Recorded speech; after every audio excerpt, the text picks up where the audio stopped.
अजमेर के नसीराबाद थाना क्षेत्र में मुस्लिम लड़के के द्वारा नाबालिग के साथ लव जिहाद का मामला सामने आया है। इस दौरान लड़की के परिजनों ने नसीराबाद थाने में पहले से ही एक मुकदमा दर्ज करवाया था, जिसके चलते आरोपी जेल में सजा काट रहा है। इसी कड़ी में शुक्रवार को इस मामले से जुड़ा एक बड़ा पहलू सामने आया है, जिसके बाद नाबालिग का जबरन घर से अपहरण कर लिया गया था। परिजनों ने अपहरण की सूचना नसीराबाद थाने में देकर मुकदमा भी दर्ज करवाया था। उसी दौरान आरोपी के परिजनों द्वारा शुक्रवार को नाबालिग के चोरी छिपे बयान दिलवाने के लिए कोर्ट परिसर लाया गया, जिसके चलते नाबालिग के वकील और आरोपी पक्ष के वकील आमने सामने हो गए और कोर्ट परिसर में जमकर हंगामा शुरू कर दिया गया। वहीं दूसरी ओर नाबालिग के परिजन भी कोर्ट परिसर पहुंच गए, जिसके चलते दोनों पक्षों में जमकर कहासुनी हो गई और नाबालिग के परिवारजनों ने कहा कि जबरदस्ती बयान हम हरगिज नहीं देने देंगे। आपको बता दें कि नाबालिग लड़की हिंदू परिवार से है और लड़का मुस्लिम परिवार से बताया जा रहा है।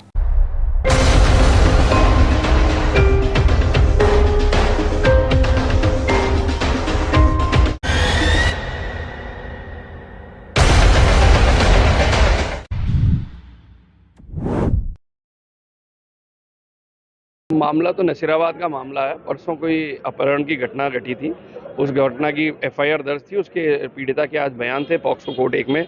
वो नाबालिग लड़की है। उनके परिजन आए और उनके परिजनों ने उनको छुड़वाने की बात करी और उन्होंने ये कहा कि बयान अभी क्योंकि बच्ची है इसलिए उसके बयान नहीं हो। उस पर मिसअंडरस्टैंडिंग पैदा हुई और लड़का मतलब ये धर्मांतरण वाला मामला था, लव जिहाद का मामला था, ऐसा कुछ प्रतीत हो रहा था।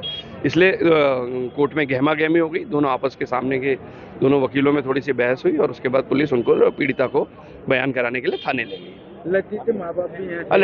लड़की के पता पड़ा है कि लड़की के परिजन यहाँ थे और लड़की के परिजन ये चाह रहे थे क्योंकि वो लड़की नाबालिग है।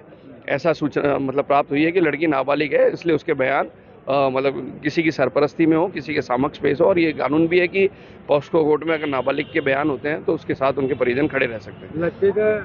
लड़का अभी जेल में बंद है, तो बच्चे यहाँ तो भी आए थे वाला बयान चेंज कराने। अब वो अभी पूरा इसका अभी तक खुलासा नहीं हुआ है, लेकिन वकीलों के अंदर मिसअंडरस्टैंडिंग पैदा हो गई थी। इस वजह से इस प्रकार का एक माहौल, एक गर्मा गर्मी का माहौल दर्ज हुआ है। लेकिन मतलब जो प्रथम दृष्टया जो मालूम पड़ा है वो यही है कि लव जिहाद का मामला था। परिजन नहीं चाहते थे कि बेटी जाए, इसलिए उन्होंने गुहार लगाई। ये नसीराबाद का लव जिहाद का मैटर है और एक धर्म विशेष के लोगों द्वारा यहाँ पर जबरन उस लड़की को खींच कर ले जाने का प्रयास किया गया। उसे जबरन यहाँ से अदालत से उठाकर ले जाने के प्रयास करने पर वकील समुदाय ने उसका विरोध किया। वकीलों ने उस लड़की को और उसके परिजनों को बचाने का प्रयास किया।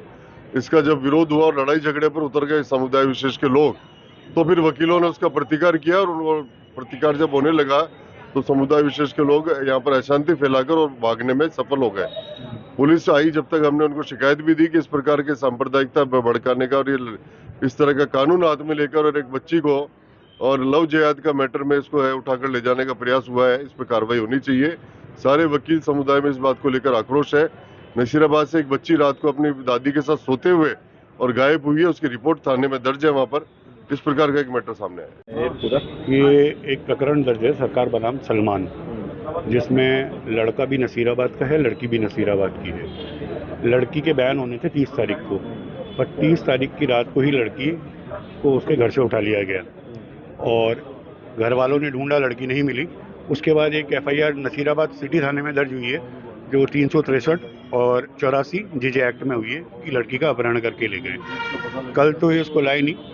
कल एक अर्जी लड़की की बुआ की तरफ से हमने लगवाई थी कि साहब ये जो है लड़की के बयान ना लिए जाएं इस तरह से। शाम को लड़की की साइन की भी अर्जी अभियुक्त के वकील साहब के जूनियर लगाते हैं कि साहब मेरे मतलब लड़की के जो बयान है वो उसके पिता की मौजूदगी में हो और सबको पता है कि उसके पिता जो है वो मानसिक रूप से अस्वस्थ आदमी है। उसके बाद जब इन्होंने देखा कि ज़्यादा हंगामा हो रहा है तो आज ये ज़बरदस्ती लड़की को उठा के लाए और वो ज़बरदस्ती बयान कराने की कोशिश कर रहे थे, उसको रोका गया। लड़की को अभी सिविल लाइन थाने भेजा गया है, उसके परिवार वालों को भी वहीं भेजा गया है। तो अभी वो चल रहा है, नसीराबाद को हैंड ओवर करेंगे जहाँ तक हमारे वो हुई है। लड़की को ज़बरदस्ती ये लोग कोर्ट में ले जाने की कोशिश कर रहे थे, लड़की के घर वाले रोक रहे थे, जिसको ले धक्का मुक्की हुई और फिर माहौल ऐसा बन गया कि आप अगर देखा जाए तो एक तरह से मैं बोलूँगा लव जिहाद वाला मामला बन गया और फिर मारा पीटी हुई है।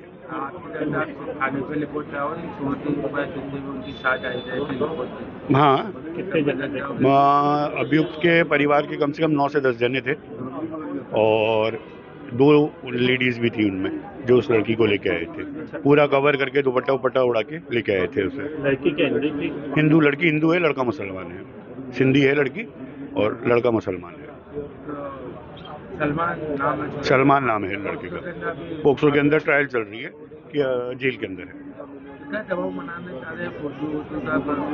भाई उसमें ये है कि लड़की ने जो बताया था घर पे कि उसके घर वाले कह रहे हैं कि तेरी और फोटो और वीडियो भी हमारे पास हैं जिन्हें हम वायरल कर देंगे। 2 दिन से लड़की बहुत परेशान थी, उससे पूछा गया तो उसने बताया था।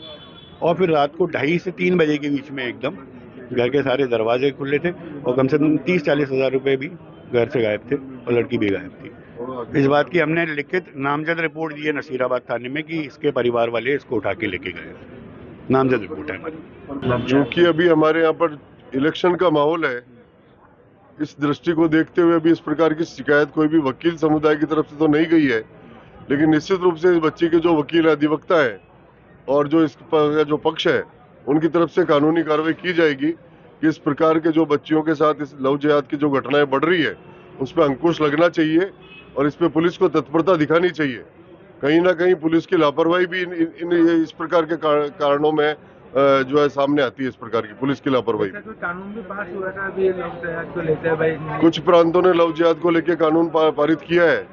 निश्चित रूप से राजस्थान में अगर इस प्रकार की सरकार बनी, अच्छे लोगों की सरकार बनी, तो विश्वास के साथ कह सकते हैं कि लव जिहाद पर कानून बनेगा और वो लागू भी होगा।